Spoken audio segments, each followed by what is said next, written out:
The morning of their wedding, I woke up at 5:45, made myself a cup of coffee, sat by the window, and watched the sun come up over Atlanta. I was calm, completely calm. And that calm, that particular, deliberate stillness, was the most dangerous thing in that entire city on that particular morning. Because I was about to walk into a church full of people who believed a story. A story that had been carefully constructed, piece by piece, over 3 years. A story in which I was a footnote. A woman who had been quietly left behind while two people who loved each other finally found their way to each other. That was the story they told. That was the story almost everyone believed. Almost everyone. I finished my coffee. I put on my navy blue dress. I checked my reflection once in the mirror by the front door. And I thought, today the story ends, not with a scene, not with tears or shouting or anything they could have prepared for. It ends the way all real things end, with the truth delivered quietly by the one person in the room who had been holding it the longest. If you have ever been erased from a story you lived through, if someone has ever looked you in the eye and rewritten history in a way that made you the problem, the past, the thing that simply did not work out, then what I am about to tell you is going to reach somewhere deep. Stay with me, because this is not just my story. I think, in some form, it might be yours too. Let me take you back to the beginning. Not the dramatic beginning, the ordinary one. Because the most devastating betrayals never announce themselves. They start on regular days, in regular moments, with people you have already decided to trust completely. I was 41 years old, living in Atlanta, running a business consulting firm I had built from nothing over 11 years of early mornings and late nights, and more than a few moments of real terror. I had a partner I will call Richard. Not his real name, but every detail of this story is real. And I had a best friend I had known since we were 23, sharing a tiny apartment in Charlotte, splitting the cost of groceries, and staying up until 2 in the morning talking about the lives we were going to build. I will call her Diane. She was the person who appeared at my hospital door when my mother had her first stroke. Without me even calling her, she had simply heard, and she came. She was the person who talked me off the ledge the night my business almost collapsed in 2018, and then showed up the next morning with coffee and a legal pad so we could figure out together. I loved that woman with the kind of love you do not question. The kind that feels permanent. The kind that, when it turns on you, does not just hurt. It restructures something fundamental inside you about what is real and what was always a performance. Richard came into my life in the winter of 2019. Warm, deliberate, quietly funny. The kind of man who remembered the small things. The name of your childhood dog, the song that made you emotional once in the car when you thought no one was paying attention. After years of relationships that had left me exhausted in ways I could not fully explain, being with Richard felt like finally being able to exhale. He and Diane met at a dinner party I hosted that February. They got along immediately and easily. And I remember standing in my kitchen doorway that night, watching the two of them laugh at something across the room, and genuinely feeling like I was the luckiest woman alive. I had built a life. I had the person I wanted in it. I had the friend who had been there from the beginning. What I did not know, standing in that doorway with a glass of wine in my hand and a full, warm feeling in my chest, was that the worst chapter of my life had already quietly begun. The first sign came in April 2020. And I want to be honest with you about something before I tell you what happened, because I think the honest version is the only one worth telling. I was not a perfect partner. I was driven, frequently distracted, sometimes so consumed by the work of keeping my business alive during an impossible year that I would surface at 9 o'clock at night and realize I had not been fully present for hours. I know that. I have sat with it in therapy and in my own quiet, and I have made peace with it. But I also know I knew even then, even when I was trying not to, the difference between a relationship that needs more attention and a relationship being secretly handed to someone else. One is a problem you can solve together. The other is a wound that is already done by the time you find it. Diane went quiet on me that spring. Not entirely, just enough. Slower to respond, quicker to have somewhere else to be. And Richard started taking long evening walks alone, something I had never once seen him do in the entire time I had known him. I told myself it was the year. I told myself everyone was strange in 2020, Everyone was off balance. Everyone was pulling inward. And that was true. But I also felt something that I cannot describe any other way than the texture of my life changed. The air in rooms had a different quality. Silences that used to feel comfortable started feeling like they were holding something back. Then came November, a Thursday afternoon. I finished a client call early and decided to stop by the restaurant where Richard had said he was having a business lunch. I was not suspicious. I was not testing him. I was nearby, and I thought it would be nice to surprise him. Maybe dessert. Maybe just his face for 15 minutes in the middle of a long week. The host confirmed the reservation. 2 people, back corner booth. I walked to the back of the restaurant, and I saw them.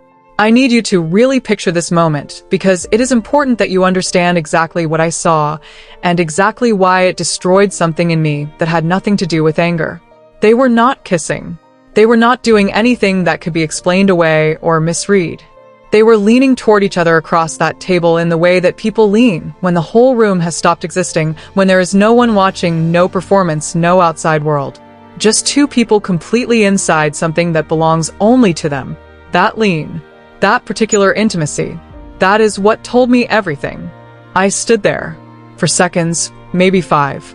Then I turned around and walked back through the restaurant, past the host, through the front door, and I sat in my car in that parking lot in the November cold, and I did not move for 45 minutes. Here's what I want to ask you, because I think about this all the time. In that parking lot, what would you have felt first? Rage? Grief? Disbelief? Because here is what I actually felt, and it surprised me then, and it surprises me still. I felt stupid. Not heartbroken. Not angry. Stupid. Because somewhere underneath all the explanations I had been offering myself for months, I had already known. My body had known. And the cruelest part of a betrayal is not the moment you find out. It is the moment you realize you already knew, and you chose over and over to look somewhere else. That is the part that takes the longest to forgive yourself for. I did not go back inside that restaurant. I did not call Richard. I did not call Diane. I drove home. I made tea. I sat at my kitchen table, and I made a decision that changed the entire trajectory of what came after. I decided I was not going to react from the wound. I was going to respond from a place of clarity. And to do that, I needed to know everything. What followed was 6 weeks of paying very careful attention to things I had previously allowed myself to overlook. The new passcode on Richard's laptop. The way his phone was always face down on every surface now. The way Diane's social media, which had always been wide open and joyful and completely her, had pulled quietly behind a privacy wall. I was not tracking them obsessively. I was simply listening to what had always been there, speaking to me in a language I had previously refused to learn. And then came the moment that confirmed everything. I met Diane for coffee in early December. She had suggested it, which I found interesting, and at some point in the conversation, she mentioned something about the layout of Richard's new apartment. A specific detail. The direction his windows faced. The way the kitchen opened into the living room. She caught herself immediately and shifted the subject with the smoothness of someone who has had practice redirecting. But it was too late. She had been inside that apartment. Not as a friend checking on a man going through a breakup. As someone who lived inside what they had built together while I was still in the room next door trying to understand what was wrong with the air. I sat across from her for another 40 minutes. I finished my coffee. I asked about her work. I laughed at the right moments. I hugged her goodbye at the door. And when I got in my car, I gripped the steering wheel and I allowed myself, for the first and only time in this whole experience, to cry. Not soft, quiet crying. The kind that comes from somewhere below your chest, the kind that sounds like it belongs to a person who has just had something taken that they cannot get back. I cried for 10 minutes, and then I stopped. I drove home, and I never cried about it again. Not because I forced it, because I had made a decision somewhere in those 10 minutes that those 2 people were not going to be the reason I came undone. They had already taken enough. They were not getting that too. I want to stop here and ask you something that I think is worth sitting with. Have you ever had to perform normalcy for someone who hurt you, smile, ask questions, act like everything is fine, while something inside you is completely shattered? Have you ever had to be two people at the same time? The one showing up to the table and the one silently deciding what comes next? Because if you have, you know exactly how exhausting that is. And you know that the people who are capable of doing it, of holding that split without falling apart, are not cold. They are not unfeeling. They are simply people who have learned, through experience, that composure is the last thing anyone takes from you. And I was not about to give it up. Richard moved out in January 2021. The day he left, Diane sent me a text. And I need you to really absorb this because this single moment tells you everything you need to know about the level of delusion these two had constructed around what they had done. The text said, "I heard about you and Richard. I am so sorry. I am here for you." And a heart emoji. I read that text 3 times. I put my phone face down on the counter. And I thought, with a clarity that almost frightened me, she actually believes she is a good person. She has told herself a story in which she is not the villain, and she has told it so many times and so completely that she now believes it without question. And that, more than anything else, told me that the reckoning, when it came, was not going to come from me losing my composure. It was going to come from me never losing it at all. Before we go any further, let us know in the comments where you're watching from. We genuinely love hearing from you. It means the world to this channel. And if you are new here, please subscribe right now so you never miss a single story. Now, because what happens next is the part that I think will genuinely surprise you. I went to therapy. I want to say that plainly and without any softening because I think there is still a version of this kind of story where the narrator pretends they handled everything alone through sheer strength of will, and I do not want to tell you that version. I was not okay. For months, I was genuinely not okay. I would wake up at 3 in the morning with my heart going too fast and a feeling in my chest like something had been removed and the space had not yet figured out how to close. I would drive to a client meeting and have to sit in the parking lot for 5 minutes before I could make my face do what it needed to do. I was grieving 2 people at once, the partner I had trusted and the friend who had, for some part of our friendship that I will never be able to identify precisely, been lying to my face. That kind of grief is specific and strange, and it does not follow the rules that regular heartbreak follows. But I went to therapy. I worked through it, slowly and honestly, and without shortcuts. And on the other side of that work, something unexpected happened. I stopped grieving the life I had lost, and I started getting genuinely curious about the one I had not built yet. My business had a record year in 2021, then another one in 2022. I hired 3 new consultants. I traveled New Orleans, Portugal, a long weekend in the Smoky Mountains in October that I still think about when I need to remember what it feels like to breathe all the way in. I reconnected with old friends who had gotten quieter during the years. I was so focused on the relationship. And I started to understand something that I could not have accessed from inside the pain. The life I had been living before November 2020 had been, in some ways I had never examined. Too small for me. Too safe. I had been coasting on something that felt stable, but was actually just familiar. And the people who blew it up, as awful and as deliberate as what they did was, had, without meaning to, done me the specific favor of removing the thing that was keeping me too comfortable to grow. I kept Diane at arm's length, but in orbit. Not to gather information. I already had everything I needed. But because I was watching something, and I wanted to see it play out. I wanted to see what a person looks like when they believe they have escaped consequence. And what I saw was this. She was happy. Visibly, genuinely happy. She and Richard had moved in together by the spring of 2021. They posted the kind of couple photos that are composed just slightly too carefully, the ones where you can feel the effort underneath the ease. And I noticed something about watching that happiness from the outside, now that I was no longer in pain. It did not cost me anything. Their happiness was not coming out of my account. It existed somewhere entirely separate from my life, like weather in a city I no longer lived in. And that distance, that beautiful, hard-earned distance, was when I knew I had actually healed. Now here is the part of the story I have never told anyone in full. Not my therapist, not my closest friends, not even Thomas. And I will tell you who Thomas is in a moment because he is the part of the story that I did not see coming, and I think he is the part that is going to stay with you longest. In September 2022, I was approached by a woman named Sandra, a senior partner at one of the most respected legal consulting firms in Atlanta. She had been watching the growth of my firm for 2 years, quietly, the way serious people watch things they are considering. She did not want to acquire my company. She wanted to merge with it, a true merger, where both firms kept their name and their culture but shared resources, clients, infrastructure, and revenue. We spent 3 months in conversations and due diligence, and in January 2023, we signed the agreement. My kitchen table consulting firm, the one I had built alone, through 11 years of risk and stubbornness and more than a few moments where I was not sure it was going to survive, became, overnight, a joint entity valued at nearly 4 times what it had been worth the year before. I was, by any objective measure, the most professionally secure and financially established I had ever been in my life. And no one in Diane and Richard's world had any idea, because I had not announced it. Not one post. Not one mention.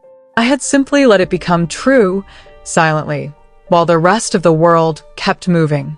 But here's the part that I did not plan for. The part that arrived not as a strategy but as a complete surprise and rearranged something inside me that I had quietly given up on. During the merger process, we were evaluating a new building for the firm's expanded office, a beautiful old converted warehouse in Midtown Atlanta. A structural engineer was brought in to assess the space. His name, and I will use his real first name here because he has given me permission to tell this part, is David. He walked into that building on a Tuesday morning in October 2022, carrying a worn leather notebook and a coffee that was already half gone, and he shook my hand and introduced himself with a particular calm of someone who has never once in his life needed the room to notice him. We talked for 3 hours that day. Not all of it was about the building. When he left, I sat in the empty warehouse for a few minutes by myself. And I thought for the first time in longer than I could measure, oh, there you are. David was not what I had been looking for. I had not been looking for anyone. That is the part one needs you to understand because it matters to what this story is actually about. I had stopped looking. I had made a quiet peace with the version of my future that did not include a partner, and I had meant it. It was not resignation. It was a genuine settling into my own life as something complete on its own terms. And then David walked into a building I almost did not choose, carrying a half-finished coffee, and 6 months later, he was making breakfast in my kitchen on Sunday mornings and reading next to me at night and looking at me in the way that I had, somewhere deep and unspoken, always hoped someone would. He knew about Diane and Richard in the general way that people who love you come to know the shape of the things that hurt you before they knew you. He did not know I was still in contact with Diane. He did not know about the invitation that arrived in March 2023, cream envelope, gold foil lettering, or what I planned to do with it. When that envelope came, I read it once at my kitchen table and set it down. They were getting married in June, and they had invited me. I sat with that for a long time.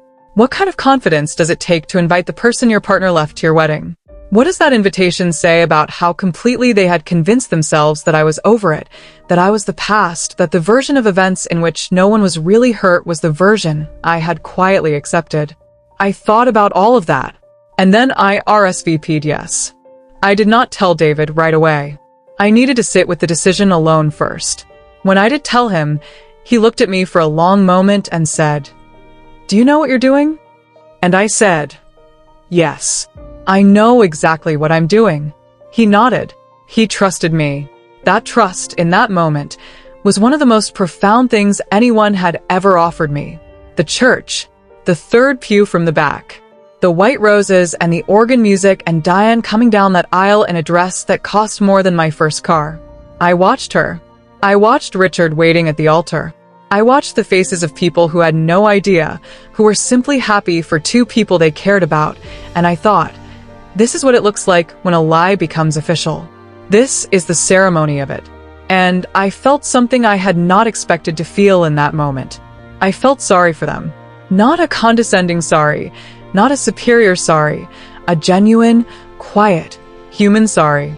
Because building a life on something dishonest is its own kind of trap, and they were going to be living inside it long after this day was over. That realization did not make me want to protect them from it.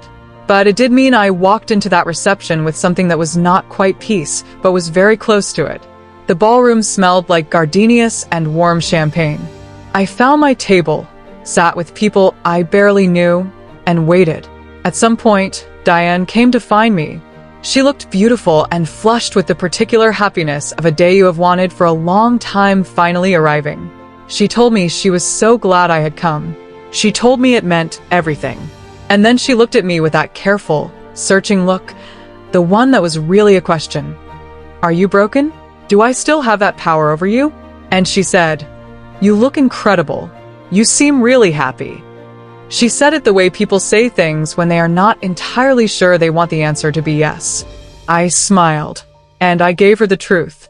I told her about the merger, not all of it, just enough to watch the shape of her expression change. I told her I had someone in my life who was extraordinary, someone who had come into my world completely by accident and stayed by choice. I watched her process that. And then I said the thing I had been holding quietly for the better part of 2 years. I said, I want to thank you, Diane, genuinely, because what happened between us was the most painful thing I have ever been through, and it was also the exact thing that cleared the path to the life I was always supposed to be living. So thank you. I mean that.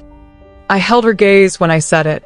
I did not look away, and I watched something move through her face that was not quite guilt and not quite grief, something more complicated than either of those things. Something that looked, honestly, like the first real moment of reckoning she had allowed herself to have. She did not know what to do with that. There was no wound to find, no bitterness to confirm, no version of me that needed her to feel bad in order to feel better. Just me, whole, steady, completely at peace, and completely done. I excused myself a few minutes later. I walked through the ballroom, past the dancing and the clinking glasses and the smell of gardenias, out through the glass doors, into the warm June night. David was leaning against the car in the parking lot, exactly where I had asked him to wait. He looked at my face and said nothing for a moment. Then, how do you feel? I thought about it. I said, like I just set something down that I had been carrying for a very long time. He opened the car door for me. We drove home, and I did not look back. Here is what I know to be true after everything. The worst thing that ever happened to me was also the thing that forced me to finally, fully, without any comfortable distraction, become who I was always supposed to be.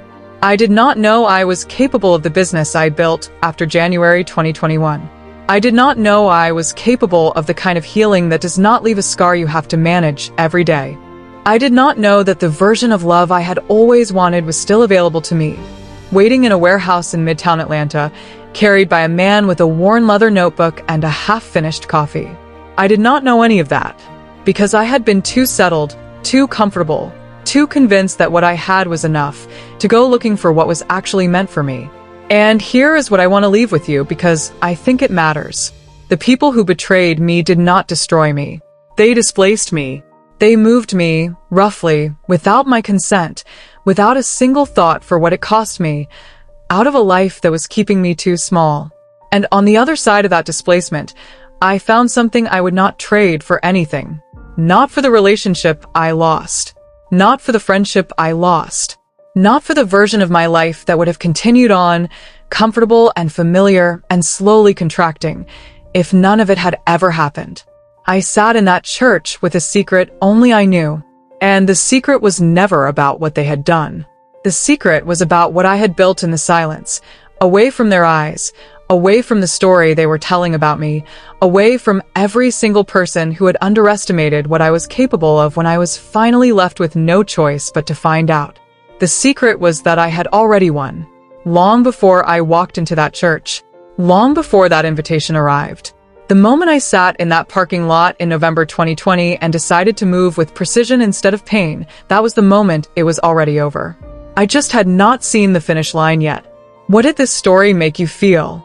I genuinely want to know. Leave it in the comments, all of it, even the complicated parts. And tell me, what would you have done with that wedding invitation? Would you have gone? Would you have stayed home?